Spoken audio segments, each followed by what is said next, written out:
Live షోకి తిరిగి స్వాగతం. కాంగ్రెస్ కు ప్రతిపక్ష హోదా పోయాకే ప్రత్యేక హోదా గుర్తుకొచ్చిందన్న కేంద్ర మంత్రి వెంకయ్యనాయుడు గారి వ్యాఖ్యలను సమర్థిస్తారా అంటే 52% మంది అవునని, 48% మంది కాదంటున్నారు. ఇక అతిథుల పరిచయం శ్రీ గోనె ప్రకాశ్రావు, సీనియర్ నేత, ఆర్టీసీ మాజీ చైర్మన్, శాసనసభ మాజీ సభ్యులు. శ్రీ అద్దేపల్లి శ్రీధర్ గారు, భారతీయ జనతా పార్టీ నేత, ఆంధ్రప్రదేశ్ సంబంధించిన ప్రముఖులు. శ్రీ జీవన్ రెడ్డి గారు, ఆర్మూర్ నియోజకవర్గ టీఆర్ఎస్ శాసనసభ్యులు, ఆ పార్టీ ముఖ్య నేత. శ్రీ శైలజానాథ్ గారు, కాంగ్రెస్ పార్టీ సీనియర్ నేత, మాజీ మంత్రివర్యులు. అలాగే నిన్న ప్రత్యేక హోదాకి సంబంధించి అక్కడికి వెళ్ళబోవటం లేదని ప్రకటించినటువంటి ప్రముఖులు. ఇక ముందుగా కాంగ్రెస్ పార్టీ కూడా ప్రత్యేక హోదా ఇవ్వలేదు కాబట్టి వెళ్ళడం లేదని ఆయన శైలజానాథ్ గారు ప్రకటించారు. మరి అంతేకాకుండా ఇతర సమస్యలు కూడా తీర్చలేదని, వెంకయ్యనాయుడు గారు అయితే ఏకంగా ప్రతిపక్ష హోదా పోయిన తర్వాత గుర్తుకొచ్చిందా అని వారు అంటున్నారు. ఇదిలా ఉండగా ఇక్కడ కేసీఆర్ గారిపై సిబిఐ ప్రశ్నించిందనేటువంటి ఒక సంచలన వార్తను హిందూ ఇవ్వడం కూడా విశేషంగానే కనిపిస్తుంది. ఈ పరిణామాలపై ముందుగా గోన్ ప్రకాశ్ గారు, ఈ ప్రత్యేక హోదా కానీ వీటన్నిటి మీద మీరు ఎట్లా స్పందిస్తారు సార్? ప్రత్యేక హోదా ఈ రోజు వెంకయ్యనాయుడు ఏం ప్రశ్నించినా కూడా ఆ రోజు రాజ్యసభలో ఏం మాట్లాడింది అనేది ఇంతవరకు దాదాపు కొన్ని వందల సార్లు అన్ని టీవీలో, మన టీవీలో కూడా చర్చ జరిగేది. అలాగే ప్రధానిగా అంటే అప్పుడు ప్రధాని అభ్యర్థిగా ఏదైతుందో తిరుపతిలో వచ్చి మోడీ గారు ఏం మాట్లాడిందో మనం చూసాం. సో ప్రత్యేక హోదా ఇవ్వకపోవడం వల్ల ఖచ్చితంగా ఆ రాష్ట్రానికి నష్టం జరిగే అవకాశం ఉంది. ఎందుకంటే పరిశ్రమలు వస్తే రాయితీలు కానీ 10-15 ఈ ప్రత్యేక హోదా ఇష్యూ ఆ రోజు ప్రశ్నించడం అంటే ఆ రోజు ఎటువంటి పరిస్థితిలో బిల్ అయ్యాది, ఏ పరిస్థితిలో ఒత్తిడితో బిల్ తీసుకొచ్చిందనేది మనకు అందరికి తెలిసిన విషయమే. అప్పుడున్న సమస్య పార్లమెంట్లో ఏదైతుందో అనౌన్స్ చేశారు. పార్లమెంట్లో అనౌన్స్ చేసిన దాన్ని ఏదైతుందో వచ్చేది మా ప్రభుత్వమే, మీరు అమలు చేయకపోతే మేము చేస్తామని చెప్పారు. సుష్మా స్వరాజ్ తెలంగాణ ఇవ్వకున్నా కూడా మా ప్రభుత్వం వచ్చేది మేము ఇస్తామని చెప్పారు. సో అటువంటిది ఇంతకాలం చేసి వేరే రాష్ట్రాలు అడుగుతున్నాయి అనేది ఏదైతుందో, ప్రత్యేక హోదా ఇవ్వకపోవడం అనేది ఏదైతుందో ఆ రాష్ట్రానికి జరుగుతున్న అన్యాయం ఖచ్చితంగా ఏదైతుందో. అంటే కేసీఆర్ గారు కానీ లేదా సింగపూర్, ఇది నిన్న జూపూడి గారు వాళ్ళ ప్రెస్ కాన్ఫరెన్స్ లో సింగపూర్ దేశం నుంచి, విదేశాల నుంచి అనేక మంది వస్తుంటే కాంగ్రెస్ వాళ్ళు కానీ వైఎస్ఆర్ కాంగ్రెస్ వాళ్ళు కానీ రాకపోవటం ఏమిటి అని వాళ్ళు ఎత్తిపొడుస్తున్నారు. విదేశాల్లోకి ఎంత ఇంపార్టెన్స్ ఇచ్చిండ్రు, పక్క రాష్ట్రాల ముఖ్యమంత్రులకు కానీ కేంద్ర మంత్రులకు కానీ ఎటువంటి ఇచ్చిండ్రు. ప్రెస్ కాన్ఫరెన్స్ ఏ విధంగా చెప్పిండు, ఒక ముఖ్యమంత్రి అక్కడ కాంగ్రెస్కి ఒక సీట్ లేదు, వేరే పార్టీలకు ఎవరికి లేవు, సిపిఐ సిపిఎం కానీ ఉంది, ఒక బీజేపీ మిత్రపక్షము. ప్రతిపక్షం అనేది 1% ఓట్లతో ఏదైతే ఓడిపోయింది.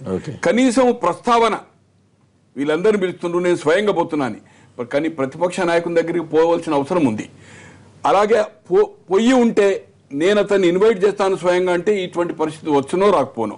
కాకుండా రాజధాని విషయంలో వాళ్ళు వ్యతిరేకం కాదు, కానీ అక్కడ భూములు తీసుకున్న తీరులో వ్యతిరేకము.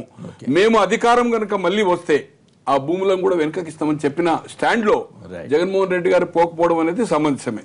కాంగ్రెస్ కూడా అసలు ఎక్కడ అఖిలపక్షం కానీ అసెంబ్లీలో రిప్రజెంటేషన్ లేకున్నా కూడా ఒక జాతీయ పార్టీ గతంలో ఏదైతుందో ఈ రాష్ట్రాన్ని అధికారంలో పాలించింది, దేశంలో దాదాపు 45 సంవత్సరాల పైన వాళ్ళని కూడా పిలిచే అవకాశం ఉండే.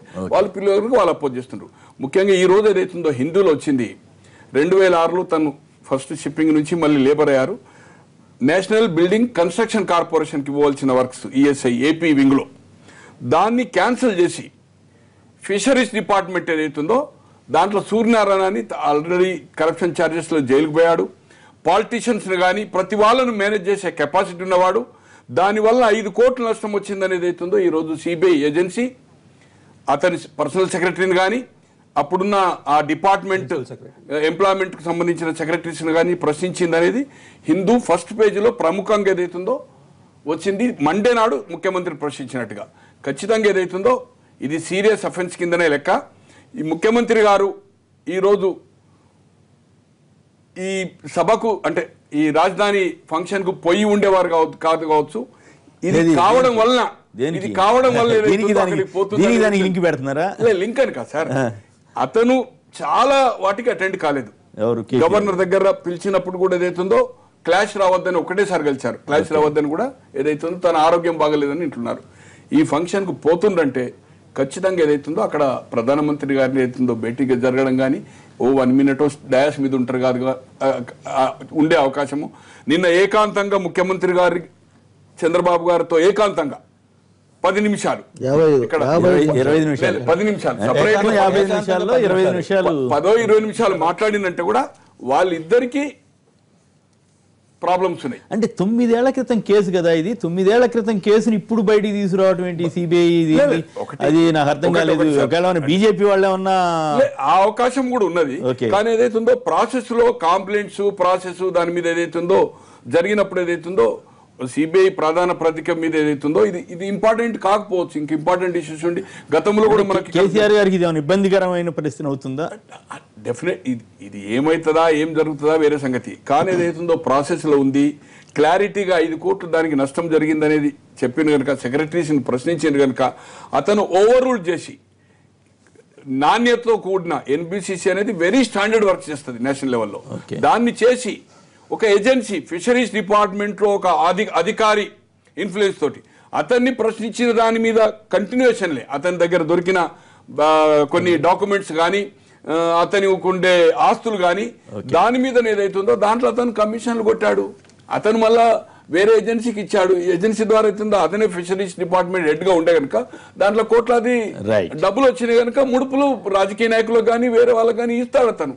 దాన్ని క్యాన్సిల్ చేసే ఇన్ఫ్లుయెన్స్ చంద్రశేఖరరావు గారి మీద చేసిండంటే ఖచ్చితంగా ఏదైతుందో సూర్యన్ లింకప్ లో రేపు ఎంక్వైరీలో ఏదో జరుగుతుందని కాదు, ఖచ్చితంగా ఎంక్వైరీ అవుతుందో రేపు అతను ఏదైతుందో ఆ ఛార్జ్ షీట్ ఫైల్ చేసినప్పుడు సిబిఐ ఛార్జ్ షీట్ ఫైల్ చేసినప్పుడు ఖచ్చితంగా ఏదైతుందో కేసీఆర్ పేరు రేపు కోర్టుకు పోవాల్సిన అవసరం ఉంటుందని నేను అనుకుంటున్నాను. ఓకే, మొత్తం మీద ఆ కోర్టు కేసులో ఒక సీఎం పేరు, ఈ కోర్టు కేసులో ఒక సీఎం పేరు.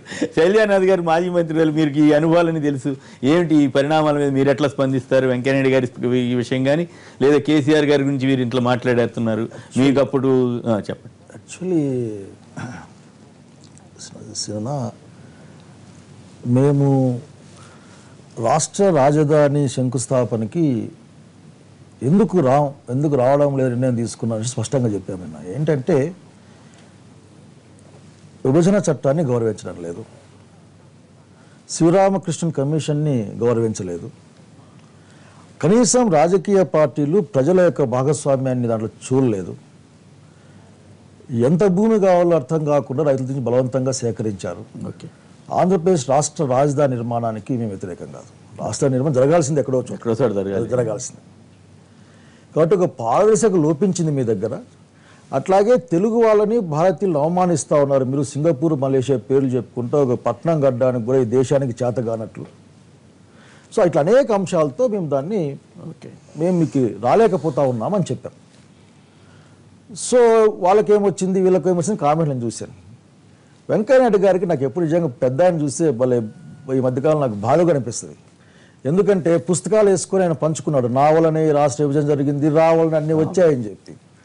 ఈ రోజున కాంగ్రెస్ పార్టీ మీద నిందలేయడం మానేసి వారు బిల్లు పెట్టమని చెప్పండి, లేకపోతే మీటింగ్ పెట్టమని చెప్పండి, మా నాయకురాలు కానీ మా నాయకుడు రాహుల్ గాంధీ గారు కానీ ఈ రాష్ట్రానికి ప్రత్యేక కేటగిరీ హోదా మీద మద్దతు ఇస్తారు. ఓకే, వెంకయ్యనాయుడు గారు పాపం మా మీద పడ్డం మానేసి ఆ పడేదో మోడీ మీద పడితే ఈ రాష్ట్రానికి మేలు జరుగుతుంది. ఒకటి. రెండోది, కేసీఆర్కి వస్తే ఇట్ బి ఎంక్వైరీ జరుగుతూ ఉంది. బహుశా ఎక్కడో ఒక పేరు వచ్చి ఉండవచ్చు. సో వచ్చి ఉండొచ్చు కాదండి. ఆ రోజు ఏమైందంటే ఆ ఫైల్లో ఎన్బీసీకి ఇచ్చిన కాంట్రాక్ట్ని క్యాన్సిల్ చేశారు. And he was a union minister over there. అప్పుడు స్పెసిఫిక్గా ఆయన ఆంధ్రప్రదేశ్ తాలూకు ఫైల్లో హి over ride that NBC and cancel it. And నేను స్పష్టంగా చెప్పేదంటే ఇప్పుడు అది ఎంక్వైరీలో ఉంది. ఈజ్ సీఎం తెలంగాణ స్టేట్కి. సో తెలంగాణ స్టేట్ సీఎంగా ఉన్నప్పటికీ కూడా భారతంలో అప్పటికి ఇప్పటికి చాలా మార్పు ఉందండి. భారతదేశంలో ఉన్న ఒక నేర పరిశోధక సంస్థ చేస్తూ ఉంది. We hope that everything come out on that day మనం మాట్లాడే అవకాశం దీంట్లో ఉంటుంది.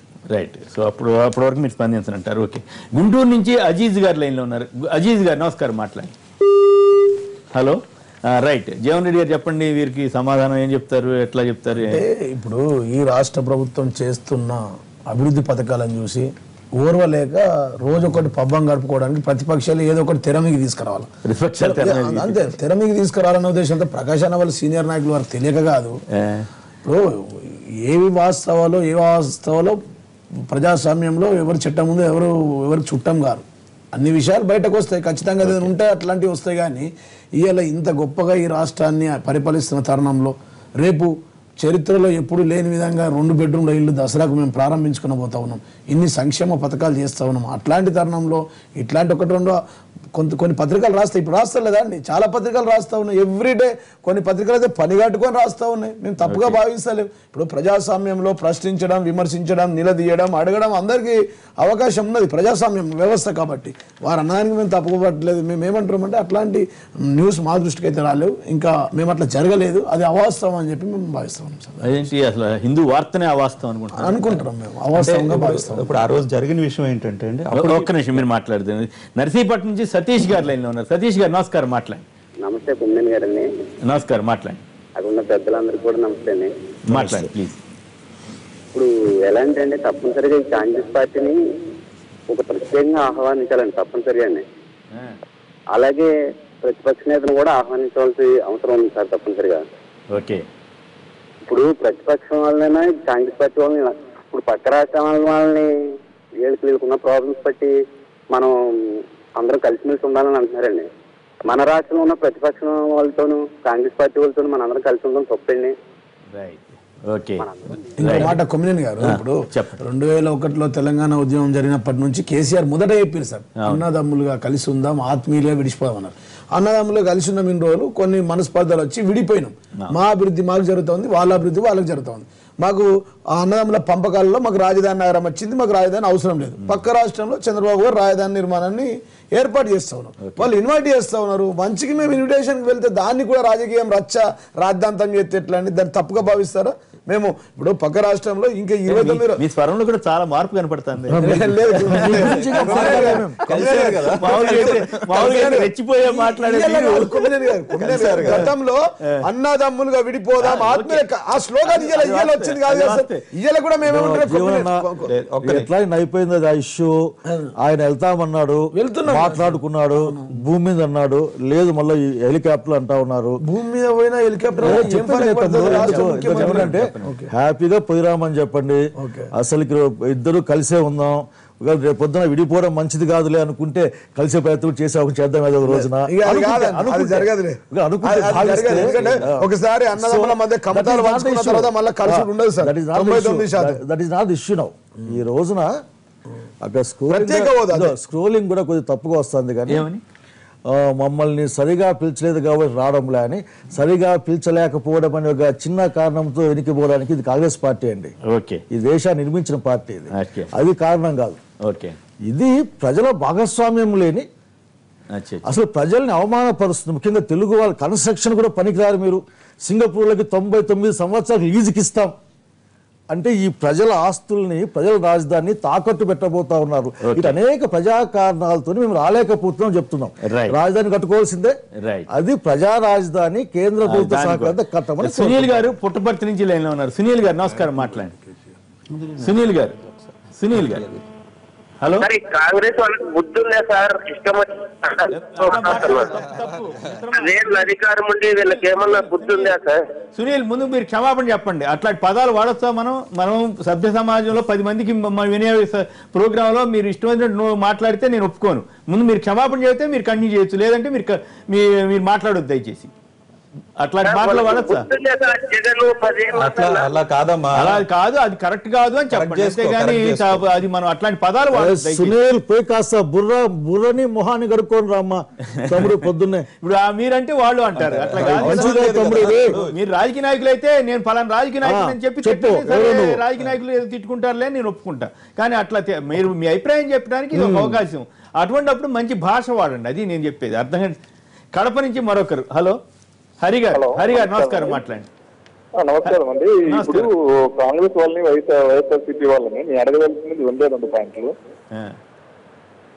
హలో, మాట్లాడండి, కంప్లీట్ చేయండి. ఆ పొద్దు మన ప్రజలు వాళ్ళని గెలిపించలేదంటే ముఖ్య కారణం ఏంటండి? వాళ్ళ నమ్మకే కదా వాళ్ళని గెలిపించలేదు. చంద్రబాబు నాయుడు నమ్మినారు కాబట్టే కదా చంద్రబాబు నాయుడు గెలిపించారు.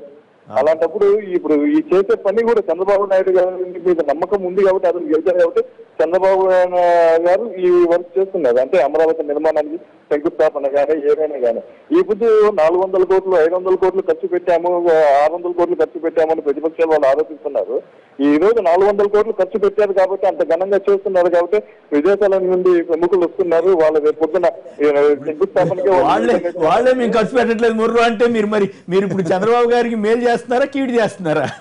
వాళ్ళే మీకు అంత ఖర్చు పెట్టట్లేదు ముర్రు అంటే మేము ఖర్చు పెడతాం మా ఇష్టం అని చెబితే ఎట్లా? మీరు ఖర్చు పెట్టచ్చు కానీ దుబారా ఖర్చు పెట్టకూడదు మిత్రమా. ఆయన మేము పెట్టట్లేదు ముర్రు అంటే మీరు ఖర్చు పెడతాం మా ఇష్టం అంటే ఎవరైనా చెబుతారు. గవర్నమెంట్ అంటే ఏదో ఒకళ్ళ సొంతం కాదు, మీ సొంతమో ఇంకోళ్ళ సొంతమో కాదు. రైట్ శ్రీధర్ గారు. అంటే ఇక్కడ రెండు విషయాలు ఉన్నాయండి. As far as Chandrababu Naidu garu is concern, ఏదైతే అమరావతి క్యాపిటల్ ఇవంతా కూడా అందరూ అప్రిషియేట్ చేస్తారు, ఆంధ్రప్రదేశ్లో ఉన్న వాళ్ళందరూ అప్రిషియేట్ చేస్తారు. బీజేపీ యాజ్ ఎ ప్రెసిడెంట్ మొన్న ప్రైమ్ మినిస్టర్ గారు కలిసినప్పుడు కూడా ఇతరుల పెద్దలు కూడా ఏంటంటే ఈ ఏదైతే ఎక్స్పెన్సెస్ ఉన్నాయో అన్ని కూడా కంట్రోల్ చేయండి. ఎందుకనంటే ఇదివరకు నేషనల్ గేమ్స్ కండక్ట్ చేసినప్పుడు కూడా వాజ్పేయి గారు కూడా అప్పుడు ఆ రోజున్న ఫైనాన్షియల్ పొజిషన్లో అన్ని రాష్ట్రాలు వెనకడుగు వేస్తూ ఉంటే ఆంధ్రప్రదేశ్ ముందరకు వచ్చి నేషనల్ గేమ్ కండక్ట్ చేసినప్పుడు వాజ్పేయి గారు ఫైనల్ క్లోజింగ్ సెరమనీలో అన్నారన్నమాట, నువ్వు బాగా చేసావు కానీ బాగా ఖర్చు పెట్టావు కూడా అన్నారు.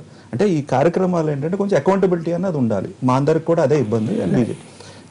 ఈ కార్యక్రమంలో పర్సనల్గా పిలవడం అంటే ఒక పెద్ద అయిన అందరినీ దగ్గరికి వెళ్ళి పర్సనల్గా పిలవడం అనేది జరగదు. సో ఒకటి లోటుపాట్లు అటు ఇటు ఉన్నా ఏదైతే ప్రత్యేక హోదా కానీ స్పెషల్ ప్యాకేజ్ కానీ ఇవన్నీ కూడా ఏంటంటే ఆ రోజు ఉన్న ఎవరైతే ఈరోజు ఉన్న అపోజిషన్లో కానీ లేదంటే అసలు ఎమ్మెల్యే కింద గెలవని వాళ్ళు వీళ్ళందరూ కూడా అంటే ఆ రోజు పార్లమెంట్లో కానీ స్టేట్లో కానీ ఉన్నారు.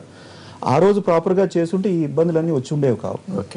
ఈ రోజు ఇప్పుడు కేసీఆర్ గారు నిన్న చంద్రబాబు నాయుడు గారిని కలవడం ఏంటంటే ఓకే యాజ్ ఎ కర్టసీ ఇద్దరు కలిసారు, మాట్లాడుకున్నారు. అంటే రెండు పక్కల కూడా ఒక 8 నెలలు ఎవరు మాట్లాడుకోకుండా అంత ఏదో పాకిస్తాన్ ఇండియా టైప్లో నడిపి రాజకీయం అక్కడ అసలు 10 ఏళ్ళు కెపాసిటీ ఉంది. అంటే 10 ఏళ్ళు ఆంధ్రప్రదేశ్ ప్రభుత్వం ఇక్కడ నడుపుకోవాలన్న సిచ్యువేషన్లో ఉన్న దాన్ని కూడా నేను ఆ 2 నెలల్లో వెనక జరిపేస్తాను అది ఇది ఇవన్నీ చాలా ఇబ్బందికరమైన విషయాలు. అండ్ ఏదైతే local status non local status presidential order ఉండి 10 years వరకు ఫెసిలిటీ ఉండి స్టూడెంట్స్ అందరికీ కూడా తెలంగాణ కాలేజెస్ కూడా అడ్మిషన్స్ ఇవన్నీ జాబ్స్ ఇవన్నీ ఉండగా కూడా చంద్రబాబు నాయుడు గారు నేను వెనక్కి తీసుకుని వెళ్ళిపోతాను, మా ఆంధ్రప్రదేశ్కి వస్తే విజయవాడకు వస్తే స్పెషల్ లోకల్ స్టేటస్ ఇస్తాను అంటే 10 ఏళ్ళు ఉన్నప్పుడు మీరు ఎందుకు ఆ విధంగా చేస్తున్నారు? ఇటుపక్క కేసీఆర్ గారు ఏంటంటే ఏదైతే ఎలక్ట్రిసిటీ బోర్డు ఎంప్లాయీస్ని ఇబ్బంది పెట్టారు, ఫైనలీ కోర్టు దాకా వచ్చింది. అంటే కోర్టు దాకా మీరిద్దరు ఎందుకు నడవనిచ్చారు ఆ ఇష్యూని? ఆఖరికి 42% 58% శాలరీస్ ఇవ్వమన్నారు. దెన్ మొన్న 26 కులాలు బీసీ కులాలని రిమూవ్ చేస్తారు యూనిలేటరల్గా. కొంచెం ఆశ్చర్యకరమైన విషయం ఏంటంటే హైకోర్టు అప్హెల్డ్ చేసింది, బట్ సుప్రీంకోర్టు ప్యాచ్ చేసింది. అంటే 26 కులాలు బీసీ కులాలు. Telangana is dominated by BCs. అగ్రవర్ణాలు అనేది నార్మల్ చాలా తక్కువ పర్సంటేజ్. అలాంటి బీసీ కులాలు ఇక్కడ ఆంధ్రప్రదేశ్ వాళ్ళు అక్కడి నుంచి వచ్చిన వాళ్ళు అని చెప్పి హైదరాబాద్లో వీళ్ళకి ఫెసిలిటీ అంటే ఇవన్నీ చేస్తూ వీళ్ళిద్దరూ కలవడం అనేది కొంచెం ఇబ్బందికరంగా జరిగింది. అంతే కదా, పర్సనల్గా కూడా మాట్లాడుకున్నారు. ఇప్పుడు దాని కంటిన్యూషన్లోనే ఈరోజు కేసీఆర్ గారిది ఈ ఎన్బిసిసి అనే నేషనల్ బాడీ అండి. మేజర్ ప్రాజెక్ట్స్ అన్నీ కూడా ఎన్బిసిసికి ఇస్తారు. అలాంటి ఆయన యూనియన్ మినిస్టర్గా ఉన్నప్పుడు ఆ రోజుల్లో యూనియన్ మినిస్టర్గా ఉన్నప్పుడు ఆయన పద్ధతి అంతా చాలా డిఫరెంట్గా ఉండేది. ఈ రోజు చాలా మార్పు వచ్చింది ఆయనలో, ఆయన లైఫ్ స్టైల్లో కానీ వర్కింగ్ స్టైల్లో కానీ. ఆ రోజుల్లో డైరెక్ట్గా ఎన్బిసిసికి ఇచ్చిన కాంట్రాక్ట్ని క్యాన్సిల్ చేసి సూర్యనారాయణ అనే వ్యక్తి ఫిషరీస్ డిపార్ట్మెంట్ ఆ రోజుల్లో సూర్యనారాయణ గారు అన్ని సోషల్ వెల్ఫేర్ హాస్టల్ బిల్డింగ్స్ అన్ని 1 కోటి 2-3 కోట్లు తీసుకొని ఆ బిల్డింగ్ కట్టకుండా మేనేజ్ చేయడం, లేదా బిల్డింగ్ నాశరకంగా కట్టడం, లేదంటే బిల్డింగ్ సకంలో కట్టి వదిలిపెట్టడం, ఇవంతా కూడా ఎవిడెన్స్ ఉంది. దాంట్లో వీరు కూడా ఇన్వాల్వ్ అయ్యారంటే మా అందరికి ఇబ్బంది. అంటే ఇన్వాల్వ్ అయినట్లు లేదు, అంటే ఇన్వాల్వ్ అయిన సెన్స్ అంటే క్లియర్గా అంటే ఇప్పుడు జనరలీ ఒక న్యూస్ పేపర్ ఒక చీఫ్ మినిస్టర్ మీద బ్యాక్ ఏదో 14 పేజ్ రాస్తే వేరు, హెడ్లైన్ లో పెట్టి రాయడం అన్నది వేరు. అండ్ ఆ రోజు బీజేపీ వాళ్ళని ఇబ్బంది పెడడానికి ఏమైనా ప్రయత్నం చేస్తున్నారు అంటే మోడీ గారు ఉన్న స్టైల్లో అండి, ఆయన ఉన్న ఫంక్షనింగ్ లో ఇలాంటి పెద్దగా ఏం ఆలోచించట్లేదండి. ఆయన ఏంటంటే పార్టీ డెవలప్ అవ్వాలి, మనం డెవలప్ అవ్వాలి అంటే ఏమన్నా ప్రెషర్ చేయడానికి. ఇప్పుడు నాకు తెలిసి ఇప్పుడు ఉమ్మడి రాష్ట్రంలో కానీ లేదా ఇక్కడ ముఖ్యమంత్రి గారి కొడుకుల్ని వాళ్ళని సిబిఐ ప్రశ్నించింది, కానీ ఒక సీఎంని మనకి ఇక్కడ ఈ రాష్ట్రానికి సంబంధించి మాత్రం మొదటికి అనుభవంగానే భావించాలి. Definitely sir. ఈ రోజు మోడీ గారి మనం చూస్తే అండి, అడానీ అన్న ఆయన ఒక ఆయన ఉన్నారు, లేదంటే వీడియోకాన్ ఒక ఆయన ఉన్నారు, దూత్ గారు. వీళ్ళిద్దరు క్లోజ్ అనేది జనరల్లీ అందరికీ తెలుసు. కొంత వేరే పార్టీ ఎంఆర్ కేసులో చంద్రబాబు గారు ఇంటి దాకా వెళ్ళారు కానీ ఆయన ఏమో అడగలేదు కదా, ఎంఆర్ అడగలేదు. వీళ్ళిద్దరు కూడా చాలా క్లోజ్ అని అందరూ అనుకున్నారు అంటారు. కానీ ఇద్దరు కూడా కోల్ మైన్స్ లో పార్టిసిపేట్ చేశారు. ఒక్కరికి ఒక కోల్ మైన్ రాలేదు. అంటే కోల్ మైన్స్ ఏ విధంగా ఆక్షన్ చేశారంటే, ఇదివరకు కాంగ్రెస్ కోల్ మైన్ ఆక్షన్ చేసింది. ఈ రోజు కూడా సుప్రీంకోర్టులో కేసెస్ ఇవన్నీ నడుస్తున్నాయి. యూనియన్ మినిస్టర్ గారిని పిలిచారు, మళ్ళీ మన్మోహన్ సింగ్ పిలిచారు. అంటే మోడీ గారు మేనేజ్మెంట్ కానీ అడ్మినిస్ట్రేషన్ కానీ క్లియర్. మరి వీళ్ళిద్దరు పర్సనల్ గా మాట్లాడుకుంటారు చంద్రబాబు. అంటే ఇప్పుడు ఇద్దరు ఏదో విధంగా ఇరుక్కున్నారు. అంటే మేము బీజేపీ వరకు వీఆర్ అవుట్ సైడ్. స్టేట్ ఏదైతే ఇరుక్కున్నారు అంటారు ఇద్దరు 100% సార్. ఇప్పుడు తెలంగాణలో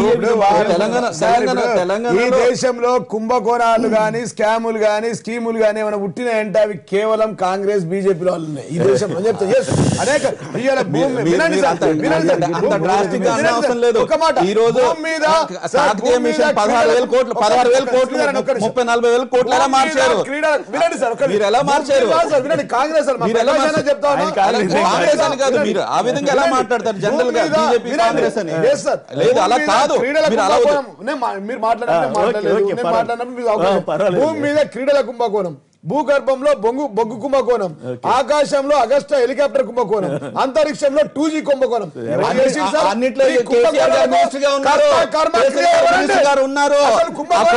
జరిగినప్పుడు క్యాబినెట్ లో కేసీఆర్ గారు ఉన్నారు.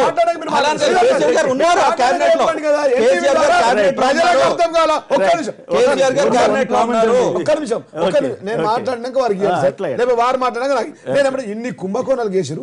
ఈ కుంభకోణాలకు నేను పుట్టినప్పుడు నా వయసు 37 సంవత్సరాలు కొన్నేరు గారు, నేను పుట్టి పేపర్ చదువుతా ఉన్నంటే కుంభకోణం అనే పదం చూసినట్టే కాంగ్రెస్ హయాంలో చూసిన సార్. పేపర్ లో డిక్షనరీలో చూసినంటే కాంగ్రెస్ బీజేపీ హయాంలో చూసిన సార్.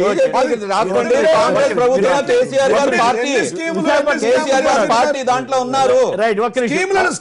మార్చింది మీరు 40 సంవత్సరాలు వాళ్ళు. ఒక్క నిమిషం, విశాఖపట్నం నుంచి సుబ్బారావు గారు ఒక లైన్ ఉన్నారు. సుబ్బారావు నమస్కారం, మాట్లాడండి. నమస్కారం అండి. నమస్కారం, మాట్లాడండి సార్. ఇప్పుడు ప్రతి వాళ్ళు కాంగ్రెస్ ని తప్పు చేసింది, కాంగ్రెస్ విడిపోయినప్పుడు కాంగ్రెస్ తప్పు చేసింది అంటున్నాడండి వెంకయ్యనాయుడు గారు. వాళ్ళను ఆవేళ పార్లమెంట్ లో పూర్తిగా క్లోజ్ చేసినప్పుడు బీజేపీ కూడా పక్కనే ఉంది సార్. ఇవాళ ఏంటి బీజేపీ నేను తర్వాత ఇస్తాను అంటున్నాడు. అది ఎంతవరకు సమంజసం? ఓన్లీ కాంగ్రెస్ వాళ్ళకి తప్పు చేసిందండి ఆంధ్రప్రదేశ్ విడిపోవడానికి. బీజేపీ కూడా ఆధారం ఉంది కదా సార్. ఇవాళ ఎవరు దాన్ని పట్టించుకోవడం. అన్ని పార్టీలు ఒప్పుకున్నాయి, మళ్ళీ బీజేపీని ఒక్కళ్ళనే ఎందుకంటారు? మిగతా పార్టీలు మాత్రం తీర్మానాల మీద తీర్మానాలు చేయలేదా? అది తీర్మానాలు చేసి కొందరు విత్డ్రా అయ్యారు, కొందరు అట్లా అయ్యారు. ఆంధ్రప్రదేశ్ కొద్దిలో కొంత కలిసి వచ్చింది. వెంకయ్యనాయుడు రాజ్యసభలో మాట్లాడడం, లోక్సభలో ఎవరు మాట్లాడలేదు. ఆ రోజు ఏం జరిగింది అనేది. ఏలూరు నుంచి మరొకరు. నమస్కారం, మాట్లాడండి సార్. ఇప్పుడు నేను 10 సంవత్సరాల నుంచి సుమారుగా కాంగ్రెస్ పార్టీ అభిమానిగా ఉన్నాను. ఓకే, అమరావతి అనేది మనకు ఒక శుభకార్యం లాంటిది. మించుగా ఆంధ్ర ప్రజలందరికీ అది పెళ్లితో సమానం విధంగా చెప్పాల్సి వస్తుంది. అందరికి పెళ్లి ఎట్లలే, అది అదేం పదం కానీ శుభకార్యం అనండి. ఓకే, సరిపోతుంది. ఓకే, చెప్పండి. హలో, కంప్లీట్ చేయండి. జగన్మోహన్ రెడ్డి గారు ఏదో నిర్ణయం తీసుకున్నాడు సార్, ఆయన బాధ ఏదో ఉంది. ఓకే, కాంగ్రెస్ పార్టీ కూడా ఎందుకని దాన్ని వ్యతిరేకిస్తుంది అనేది నాకు అర్థం కావట్లేదు. శైలజారాజు గారు ఒకసారి పునరాలోచించి దానిలో కూడా మన భాగస్వామ్యం కావాలని చెప్పి నేను కోరుకుంటున్నాను. అట్లాగే ఇప్పుడు వెంకయ్యనాయుడు గారు ఏదో స్టేట్మెంట్ కాదు. ఇప్పుడు వెంకయ్యనాయుడు గారి కొన్నాళ్ళుగా ఆయన కొద్దిగా ఆరోగ్యం సరిగా లేనట్టుందండి. మీరు మీ అవకాశాన్ని దుర్వినియోగం చేయొద్దు, మాట్లాడకూడదు. రాజకీయ నాయకులు ఏదో మాట్లాడారంటే అది వాళ్ళు చూసుకుంటారు. మట్టిలో మీరు అట్లా మాట్లాడితే నేను ఒప్పుకోను. రైట్, చెప్పండి, ఇప్పుడు చెప్పండి సమాధానం. ఆ రోజు జరిగింది పార్లమెంట్లో నలుగురే మాట్లాడారు. ఓకే, మాట్లాడినప్పుడు తర్వాత బిల్ పాస్. అది కాదు, ఆయన సమాధానం చెప్పండి. అది నడుస్తూనే ఉంటుంది.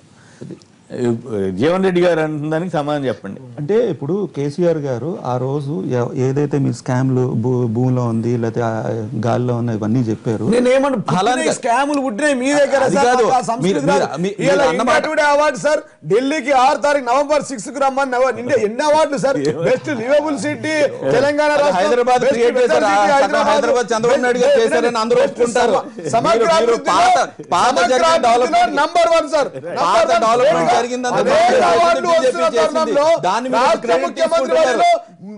మన నానానికి ఒకవైపు బొమ్మ పొరుసులాగా ఒకవైపు ప్రజా సంక్షేమం. ఆ రోజు కేబినెట్ లో కేసీఆర్ గారు ఉన్నారు. ఆ రోజు కేబినెట్ లో కేసీఆర్ గారు ఉన్నారు. చట్టం అన్నది కాదు, ఆ రోజు కేబినెట్ లో కేసీఆర్ గారు ఉన్నారు. ఇప్పుడు ఈ ఇష్యూ ఉండే వీళ్ళిద్దరు ఏం మాట్లాడుకున్నారని అడుగుతున్నారు. ఏముంటదండి, ఇప్పుడు పెళ్లికి పిలిచారు, అక్కడ ఆహ్వానము. మా అన్నగా ఉండే ఆంధ్రప్రదేశ్ రాష్ట్ర ప్రజలంతా మా అన్నదమ్ములు. మరి చెప్పుకుంటా ఉన్నారు. రాజధాని ఇప్పుడు పెళ్లికి పిలకపోతే తొట్లకు పిలుస్తారా సార్? తొట్లే ఇలా అంత గొప్ప రాజధాని నిర్మాణం జరుగుతూ ఉంది అక్కడ. వాళ్ళు దానికే వ్యక్తిగతంగా విమర్శలు ఉంటే మీరు చేయండి, ల్యాండ్ ప్రజలు గుంజుకోవడం ఉంటే చేయండి, రైతులకు అన్యాయం జరిగితే విమర్శించండి, నిలదీయండి, ప్రశ్నించండి, ధర్నాలు చేయండి. వైఎస్ జగన్ గారు ఆమరణ దీక్ష చేసినట్టు మీరు ఆమరణ దీక్షలు కూడా చేయండి, మాకు అభ్యంతరం లేదు. అరే ఒక మంచి పనికి పిలుస్తా ఉన్నారు. రాష్ట్ర ముఖ్యమంత్రి గతంలో 58 ఏళ్ళు కలిసి ఉన్నాం, అన్నదమ్ములుగా విడిపోయినాం, ఆత్మీయులుగా మేము వాళ్ళ ఫంక్షన్ కి వెళ్తా ఉన్నాం. సంతోషంలో పోతారా అంటే పెళ్లికి పోకపోతే తొట్లే పోతారా? అలాగే బలే చేయమని చెప్పు. ఒకటి కుంభకోణాల గురించి బంధుకు చెప్పాను, నేను పిల్లప్పటి నుంచి చదువుకుంటూ వచ్చా అని చెప్పాడు. అందుకే భవిష్యత్తు అదే ఉంటది. కానీ నేను చెప్పేందంటే చూస్తున్నాం పేపర్లో ఇవన్నీ కూడా ఎవరు బయట తెచ్చారు? ఉదాహరణకి ఆ తమిళనాడు మంత్రి రాజా కాంగ్రెస్, అది అంతరిక్ష కుంభకోణం. అతన్ని బయట తెచ్చి అతని శిక్షకు ఆ పక్క తీసిపోయింది ఎవరు? Same government, same party.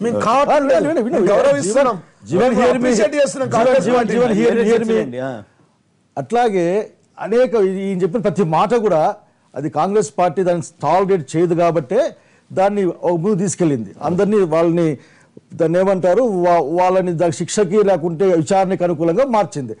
అంతకంటే ప్రధానంగా ఈరోజు ఈ మేలులంతా మాట్లాడడానికి రైట్ టు ఎడ్యుకేషన్ సమాచార హక్కును ఈ దేశానికి ఇచ్చింది కాంగ్రెస్ పార్టీ, సోనియా గాంధీ. నేను ఇంకో మాట ఏం చెప్పాలనుకుంటున్నా అంటే తమ్ముడికి, ఈ సంవత్సరం ఉన్నట్లో మీ పేపర్లు తిప్పేయండి, మన ప్రభుత్వం పైన ఎన్ని మాటలు వచ్చినాయో తెలుస్తుంది. దాన్ని మీరు నిర్ద్వందంగా ఖండిస్తారు, లేకపోతే విచారణ కాదించమంటారు కదా. నేను చెప్పేందంటే చంద్రబాబు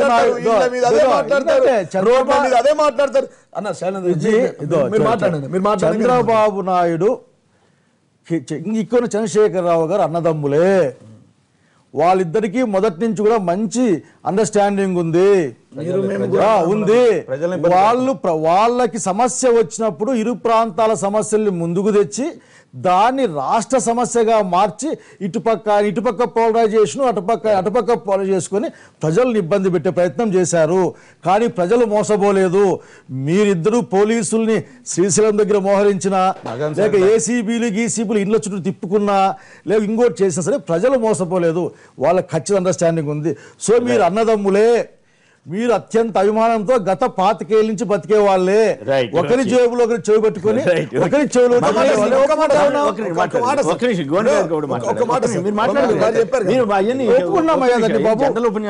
మంచి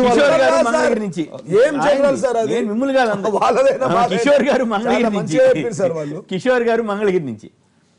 కిషోర్ గారు కాదండి, మంగళగిరి నుంచి రావుల శేఖర్ గారిని మాట్లాడుతున్నాను. ప్లీజ్ మాట్లాడండి, ప్లీజ్. సార్, ఇప్పుడు బ్రిటిష్ కాలం నుంచి వచ్చేటప్పటికి హైదరాబాద్ డెవలప్మెంట్కి 50% ఇక్కడ నుంచి షూర్ వెళ్తా ఉండేదండి డెవలప్మెంట్ కోసం, రాజధాని పరిధిలో డెవలప్మెంట్ కోసం. ఇప్పుడు ఏ కాడికి కూడా ఇప్పుడు ఇక్కడి నుంచి రైతులు కూడా పొలాలు ఇచ్చింది కూడా రైతులు 50% షూర్ అని తీసి ఇక్కడ రాజధాని కోసం డెవలప్మెంట్ కోసం ఇక్కడ అక్కడ రాజ్యాంగంలో కూడా వీళ్ళు రాజధాని ఏర్పాటు చేయడం కోసం ఫండ్స్ పోగా 4 లక్షలు కావాలి చంద్రబాబు నాయుడు గారు అడిగారు. ఆయన అడిగారు కానీ వీళ్ళు ఇచ్చింది కేంద్ర గవర్నమెంట్. ఎక్కడ చివరికి వచ్చింది ఎవరయ్యా అంటే, పోయింది ఎవరయ్యా అంటే రాష్ట్రంలో ఉన్న ఆంధ్ర ప్రాంతంలో ఉన్న ప్రజలు రాసిపోయారని చెప్తే ప్రజలు బాగుపడింది ఏం లేదండి. అటొచ్చి తెలంగాణ వాళ్ళు తీసుకెళ్లి పెట్టినంత అక్కడ అభివృద్ధి పడింది, ఇక్కడ రాసిపోయారు. ఇక్కడ దగ్గర 36,000 ఎకరాలు ఉన్న ల్యాండ్ మొత్తం పోయి రైతు పాడయ్యారు. అక్కడ బీజేపీ గవర్నమెంట్ చెప్పి మేము తర్వాత వస్తే చేయిస్తాము, మీరు ఇప్పుడు ఇవ్వకపోతే మేము చేయిస్తామని వెంకయ్యనాయుడు అప్పుడు జయదేవకర్ చెప్పాడండి. రాజ్యసభ పెద్ద సభలో అన్నాడు జయదేవకర్ గారు. తర్వాత జైట్లీ చెప్పాడండి మేము చీలుస్తాం, తర్వాత మీరు రాబోతే మీరు అని చెప్పి. అదే విధంగా మీరు ఎట్లా చీలుస్తారు కాబట్టి ఇప్పుడే మనం ఇద్దామని చెప్పి కాంగ్రెస్ చేసేసారండి. ధన్యవాదాలు. హైదరాబాద్ నుంచి మరొకరు. హలో, శేఖర్ గారు, శేషు గారు నమస్కారం, మాట్లాడండి. శేషు గారు, హలో. శేషు గారు నమస్కారం, మాట్లాడండి ప్లీజ్. సార్, ఇప్పుడు అమరావతికి జగన్ గారి ఇంటికి వెళ్ళి సార్ చెప్పండి. చంద్రబాబు నాయుడు గారు ఇన్వైట్ చేసింటే ఇంకా అతనికే గ్రేట్ఫుల్ ఉండేదని నేను రైట్, ఓకే అంతే కదా, రైట్. కాంగ్రెస్, మీరు బ్రేక్ తర్వాత మళ్ళీ మాట్లాడదు. కాంగ్రెస్ కి ప్రతిపక్ష హోదా పోయాకే ప్రత్యేక హోదా గుర్తుకొచ్చిందన్న కేంద్ర మంత్రి వెంకయ్యనాయుడు గారి వ్యాఖ్యలతో ఏకీపిస్తారా అంటే హలో 33% మంది అవునని, 67% మంది కాదన్నారు. ఇప్పుడు చిన్న విరామం తర్వాత లైవ్ షో కొనసాగుతుంది.